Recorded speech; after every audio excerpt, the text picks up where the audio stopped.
Y ahora me toca presentar a Liliana Fernández, vicepresidenta de Fundopsi. Liliana, adelante. Bueno, muy buenos días. Vamos a continuar con la 30 jornada. La idea fue hablar del tratamiento interdisciplinario de los trastornos psiquiátricos. ¿Por qué le puse este título?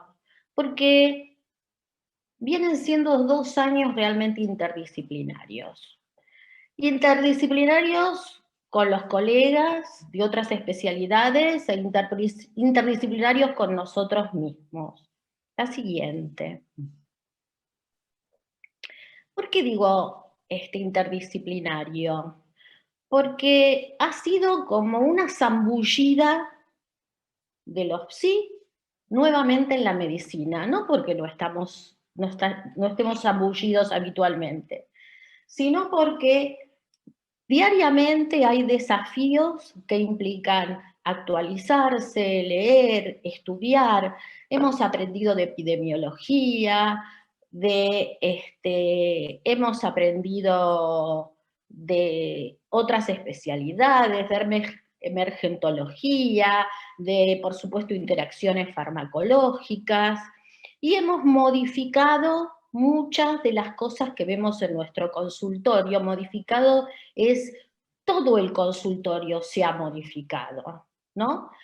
Y todo el consultorio y toda nuestra vida se ha modificado. Entonces, el otro día veía en un chat, ¿no?, de colegas que decía, la psiquiatría no es primera línea. En esta jerga bélica de primera línea de fuego, interpretamos que primera línea es el que está ahí combatiendo con el virus. Bueno, yo creo que la psiquiatría es primera línea. Y no por competir, sino que creo que la psiquiatría es primera línea porque combate con el virus, con los fantasmas del virus, y porque además se ha generado una situación donde los psiquiatras nos hemos transformado en médicos de familia.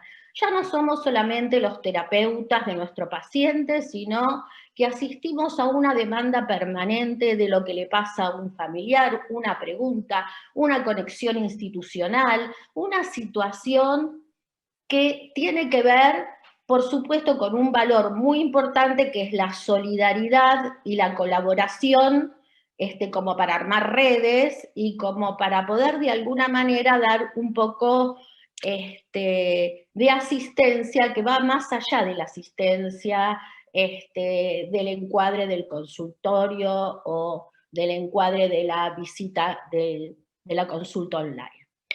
¿Y cómo se ha llenado el consultorio? ¿Qué fluye? Fluyen, por supuesto, los mismos pacientes de siempre que pueden haber contraído o no COVID y lo que esto les haya generado.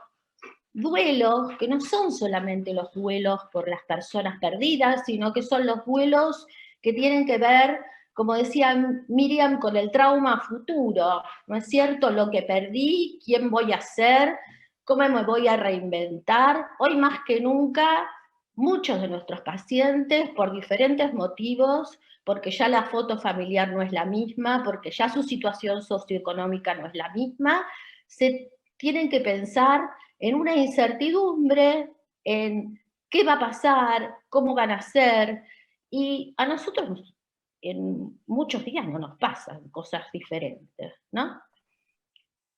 O sea que es algo así, no me quiero poner como dramática, pero es algo así como lo que le debería pasar a un oncólogo atendiendo un oncólogo que tiene un carcinoma atendiendo un paciente oncológico. No porque la pandemia sea un cáncer, pero nos implica emotivamente, y es mucho más difícil disociarse.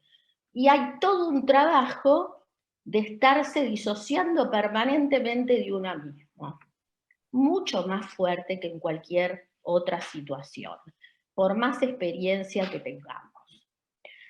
Hay alteraciones del aislamiento por pandemia, y las alteraciones del aislamiento por pandemia tienen que ver con una multiplicidad de consultas, fundamentalmente de insomnio, de fatiga, de retracción y de desmotivación. Y ha habido progresión en estos síntomas, y hoy en día les diría que la desmotivación, sin que un paciente llegue a estar deprimido, es uno de los síntomas que más nos preocupa, porque el que está desmotivado no tiene de alguna manera planificación estratégica y está muy inhibido. Hemos visto episodios psicóticos desencadenados por coronavirus, aún muchas veces con PCRs negativas los primeros días, y hay teorías del desencadenamiento de delirio y de psicosis por coronavirus. Quizás no sean más que delirios y psicosis de etiología inflamatoria como otros virus, y los vemos aparecer, pero con el susto que tenemos, también todo se transforma en una novedad, aún lo que ya podríamos tranquilizarnos y pensar que ya sabemos de estas situaciones. Es muy difícil, pero cada vez va siendo más sencillo. Trastorno por estrés postraumático, como decía Miriam, intentos de suicidio y soportar, por supuesto, los efectos de la infodemia. La siguiente.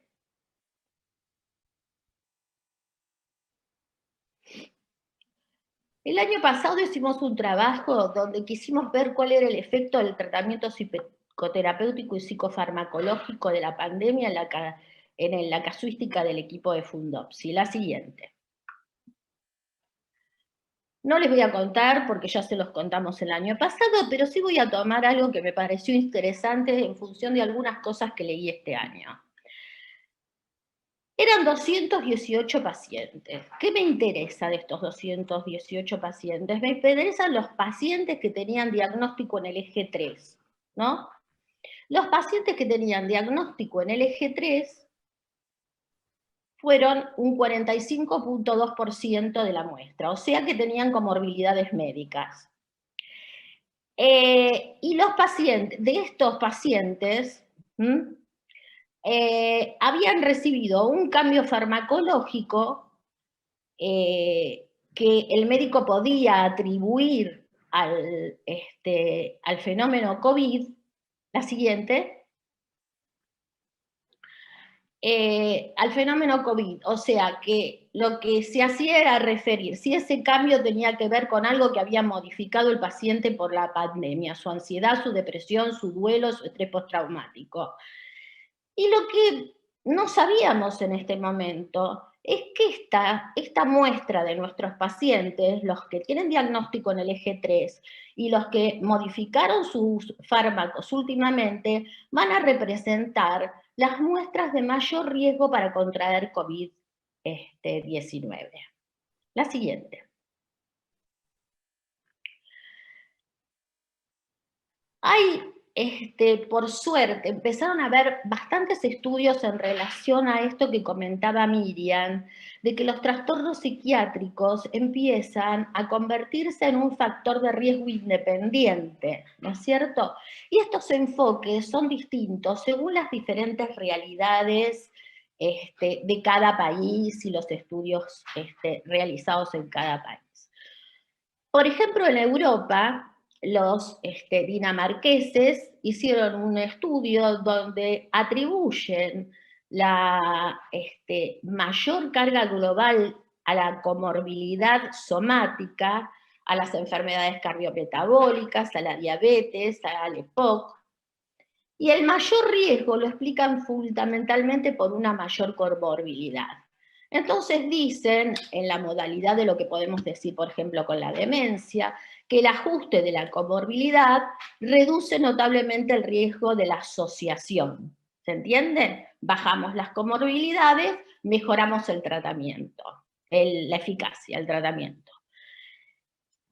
Y acá comienza a haber todo un tema que no es muy difícil, sí se discute bastante desde el punto de vista de la literatura, pero no tanto desde el punto de vista clínico. El uso de antipsicóticos y antidepresivos parecen afectar al sistema inmune. Eso lo sabemos ya desde hace mucho tiempo, pero sin embargo, no son tan claras las manifestaciones ni de aumento ni de modulación en más o menos del sistema inmune. Sí hay algunos un poco más precisos, e incluso, por ejemplo, se han llegado durante la pandemia, donde todo se estudió para ver, o casi todo, ¿no? Hubo un furor de ver qué servía y qué no servía. El litio fue propuesto por estudios in vitro como un inhibidor del inicio de la cascada de la tormenta citoquímica, pero esto es in vitro, digamos, no está comprobado clínicamente. Antidepresivos como la fluoxamina también fueron propuestos como una medicación que puede ayudar a la buena evolución del COVID. Después vamos a retomar este tema. La siguiente. En ese estudio de Dinamarca de 144.321 pacientes, las enfermedades médicas graves que tomaron fueron la esquizofrenia, el trastorno bipolar y la depresión. Fíjense en las cifras. La esquizofrenia 2.72, esto es de riesgo relativo en relación a los que no tienen trastornos mentales. 2.72. El trastorno bipolar 2.26. La depresión 1.70. Lo mismo que los pacientes que cambiaron su plan farmacológico en los últimos 30 días. Otros diagnósticos, ansiedad, otros diagnósticos no tuvieron diferencias significativas. La mortalidad tiene 1.2% mayor para los pacientes con trastornos psiquiátricos, y el mayor riesgo absoluto a 30 días es del 3.1%. La siguiente. En el estudio que también comentaba Miriam, en el estudio de Estados Unidos, en el estudio del National Institute of Health, es un estudio en el que participó Nora Volkow, lo que encontraron fueron, como decía Miriam, fueron 60 millones de pacientes de 360 hospitales, con más de 3.700 bocas, podríamos decir, que generaban información. Esto es un estudio electrónico. Imagínense que es de alguna manera tener la posibilidad de estadística de poder saber qué pasó con esos 60 millones de pacientes. ¿Y qué pasó? Si nosotros vemos, está un poco chiquitito, pero vemos que, a diferencia de los europeos, la mayor cifra de diferencia se la lleva la depresión, con 10.43 de diferencia. Le sigue la esquizofrenia, con 9.80, y en este gráfico están hechos los ajustes, ¿no es cierto?, por edad, por etnia, por género, y en este otro están hechos los ajustes con comorbilidades médicas. O sea que si sustraemos las enfermedades médicas, los valores bajan, pero no bajan tanto como en la teoría podríamos decir europea, ¿no es cierto? Sino que los valores bajan 2 puntos simplemente, que no es simplemente, es mucha diferencia también, pero esos 2 puntos que bajan, los bajan en función no de no son tan significativos en relación al alto número del que hablábamos antes. El porcentaje de muerte es 8.5% en comparación al 4.9%, o sea, que los pacientes con trastornos psiquiátricos se mueren 45% más. ¿Y quién se lleva, no el premio, porque esto no es un premio, quién va primero en esa carrera? en Estados Unidos las mujeres afroamericanas. O sea, es un país, mujeres afroamericanas, adultos mayores. Esto tiene que ver fundamentalmente, y se habla desde hace mucho tiempo, sobre todo, esto tiene que ver con la organización del sistema de salud. El sistema de salud europeo tiene métodos de prevención para las comorbilidades médicas, mientras que el sistema de salud americano tiene un acceso directo al trastorno de salud mental tratado en la primera línea de atención. Eso tiene ventajas y desventajas. La siguiente. Vamos a ver un caso clínico. La siguiente. R tiene 83 años. Esto que vamos a ver es algo que apareció en mi WhatsApp. Me habían consultado porque vino con su hija. R tiene un trastorno bipolar de tipo 1 y tiene una colitis ulcerosa. Tiene temblor por parkinsonismo, tratamiento farmacológico desde los 30 años con litio, hipotiroidismo. Antes de la pandemia vivía sola, autosuficiente, hipertímica, le encanta cantar y bailar y tenía sus grupos, con un gran despliegue de actividad social, que se suspende abruptamente desde marzo del 2019. En el primer tiempo vive sola, en el tiempo, digamos, de restricción de la pandemia más intenso, y presenta un insomnio de varios días por conductas de chequeo en el baño. O sea, aparece también una reagudización de su colitis ulcerosa, con deposiciones con sangrado. Se niega absolutamente a usar pañales, lo cual le genera angustia, irritabilidad, sensación de que su vida ya no va a ser nunca la misma. Y lo que hace para no usar los pañales es levantarse muchísimas veces en la noche para chequear que todo está bien.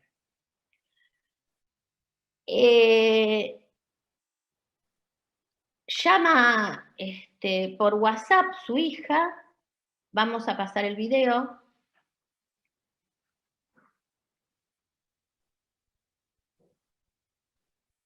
Porque en su casa pasaba esto.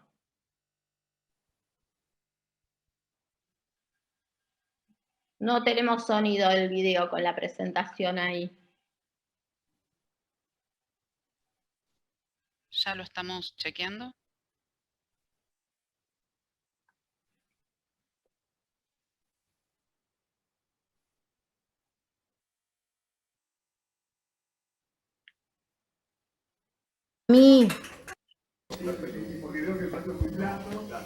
Mami, mami, ¿podés hablar? Ma, ¿tenés hambre? Mami.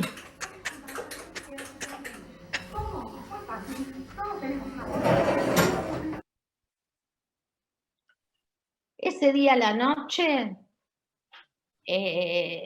después de este mutismo que comenzó, ese mismo día, desocupó un estante, se desnudó y quiso dormir en el placar diciendo que ya estaba muerta. La siguiente diapositiva.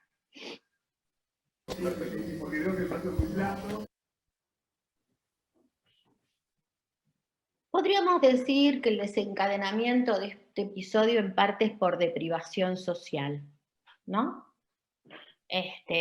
Uno de los desencadenantes. ¿Por qué? Son unos de estos trastornos que les decía, psiquiátricos por coronavirus sin tener coronavirus. La siguiente.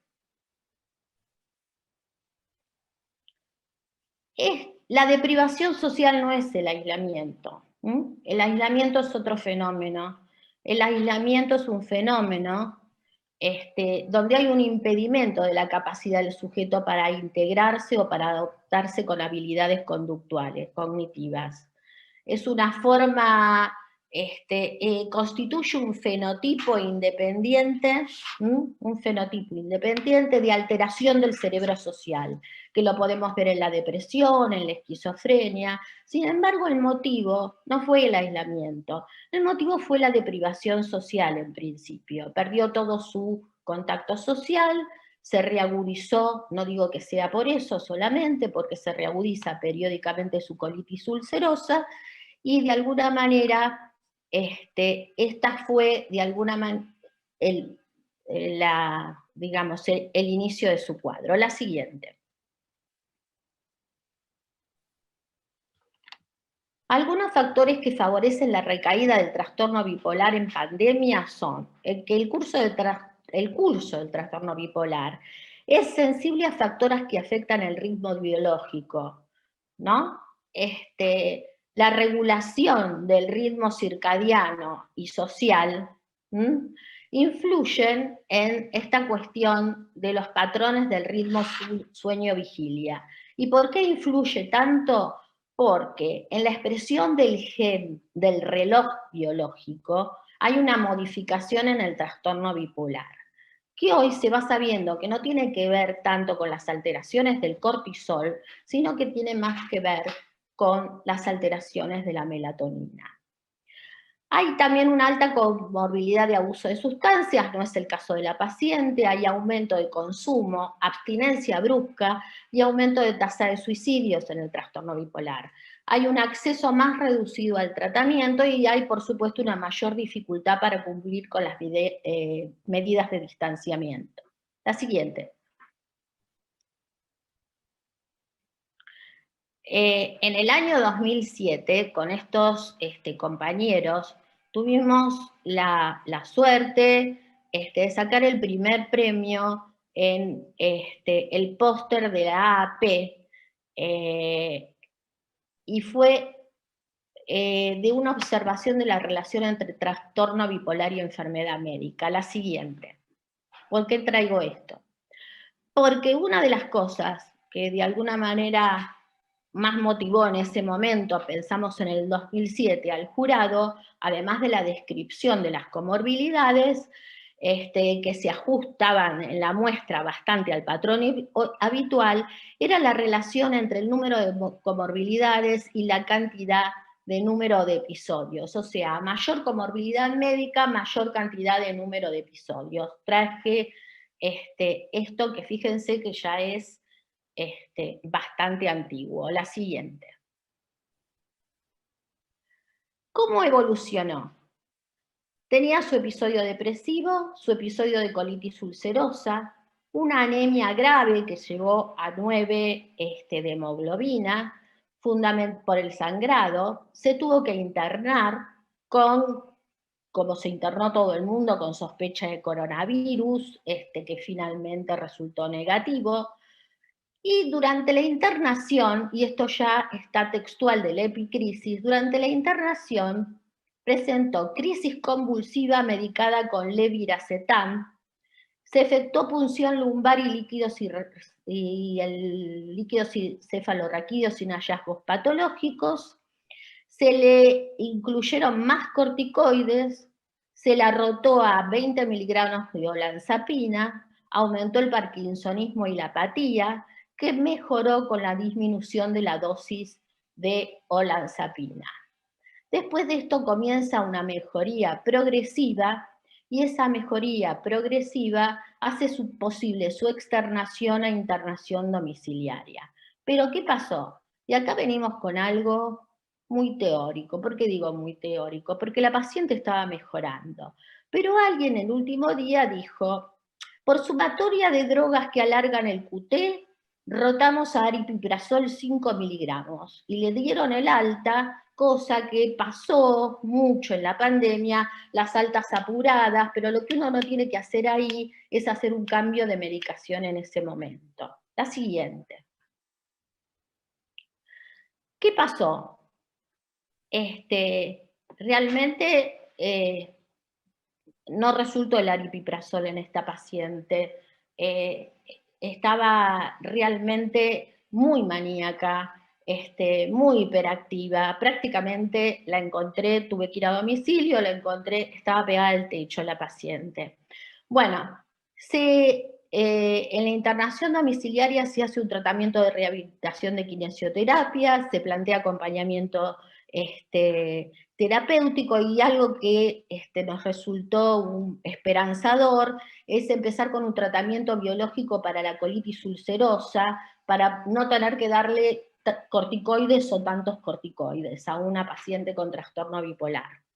Entonces, fue difícil, pero con una muy buena predisposición y colaboración de la gastroenteróloga, se le indicó Vedomizumab, que le facilitó su prepaga, no su prepaga, PAMI, que si no, no hubiera podido realmente costearlo la familia. Mesalazina, trimebutina, budesonina, estos son todos los fármacos relacionados con la colitis ulcerosa.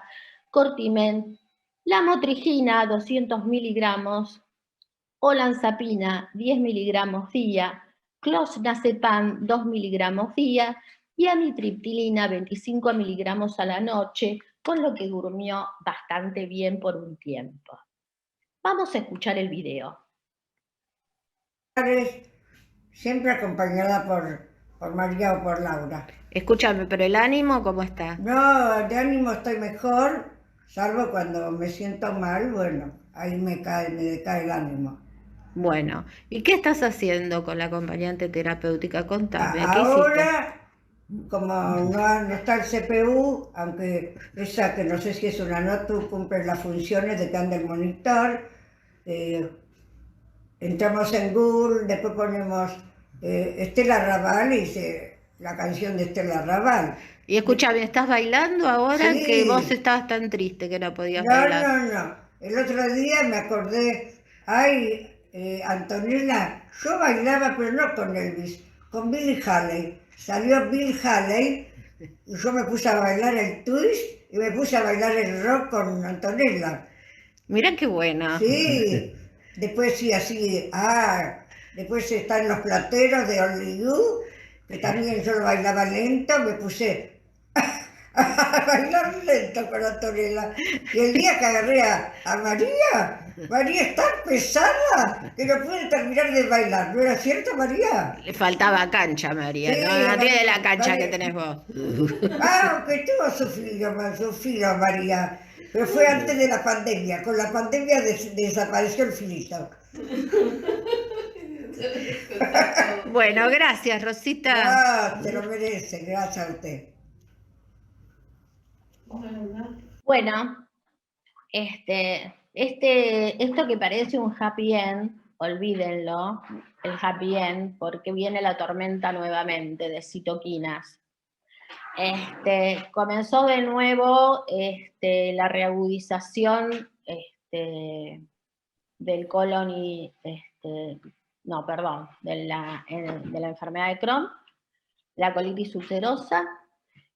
Cada vez que comienza eso, digamos, todavía el tratamiento biológico no hace efecto solo, o sea que estamos en tren de ir manejando los corticoides y los antipsicóticos y los estabilizadores del ánimo, y viendo qué pasa con su QT. Pero bueno, lo que sí podemos decir es que esto es un ciclo que de alguna forma se reactiva con este insomnio de estar pendiente con conductas de chequeo en relación a sus deposiciones. La siguiente. ¿Con cuánto tiempo estamos? Hay que ir terminando, Lili. Bueno, voy a ir terminando entonces. Esto es un poco para mostrarles, tenemos más cosas para mostrarles, no va a faltar oportunidad, lo haremos en algún workshop, pero en este año el tema, la disfunción inmunológica se la ha ligado la risperidona, fundamentalmente. Y esto tiene que ver con una serie de estímulos del sistema, una serie de antígenos con los que se estimula la respuesta inmune, y la relativa disregulación que puede producir la risperidona. Pero la siguiente, en un ensayo con roedores, el que se le aplicó a las ratitas la vacuna, la Pneumovax, fíjense, estos son la respuesta, ¿no es cierto?, de anticuerpos sin risperidona y esta con risperidona. La diferencia es bastante notoria. Pese a todo esto, la regla y el consenso general es que el paciente psiquiátrico que entra a terapia intensiva o interna, si está compensado de su cuestión psiquiátrica, siga en lo posible con la medicación psiquiátrica que tiene. Y modificar más allá de lo que teóricamente leamos en relación al QT, a interacciones medicamentosas, tratar, por supuesto, de evitar las que generan más dificultades. Una de ellas ha sido la quetiapina, pero realmente también hemos manejado muchos pacientes y hemos acordado el manejo de pacientes en terapia intensiva con quetiapina, más allá que no se recomienda. Bueno, yo les pediría que me pasen, si pueden ser, porque vienen unas cuantas diapositivas que eran de otro caso clínico, que lo dejamos para otro momento, que tenía que ver con un desencadenamiento de un cuadro delirante y otro psicótico por el coronavirus, primero con PCR negativa. Vamos a pasar a las dos últimas diapositivas.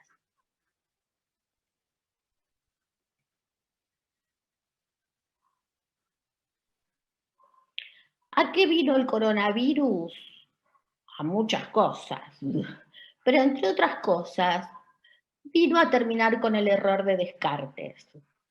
Si ustedes leyeron el error de Descartes de Antonio Damasio, ¿cuál fue el error de Descartes? La separación dualista entre la mente y el cuerpo. Y las separaciones dualistas no propician el arte de curar. Así que, más que nunca, bregamos por un abordaje en equipo, interdisciplinarios, como podamos, en lo que el tiempo nos dé y con la urgencia que nos persigue. La siguiente. Y esta es una hermosa foto de los Saltos del Moconá en la Argentina, y es para recordar que la naturaleza tiene más que virus. Muchas gracias. Gracias, Liliana, por tu presentación. Y bueno, tenemos el gran gusto de contar hoy con la participación del doctor Ricardo Allegri. El doctor Allegri es profesor de neurología de la Facultad de Medicina de la UBA, es jefe del Servicio de Neurología Cognitiva del Instituto de Investigaciones Neurológicas FLENI, es investigador principal del CONICET y es presidente del Consejo de Investigación del Ministerio de Salud de la Ciudad de Buenos Aires.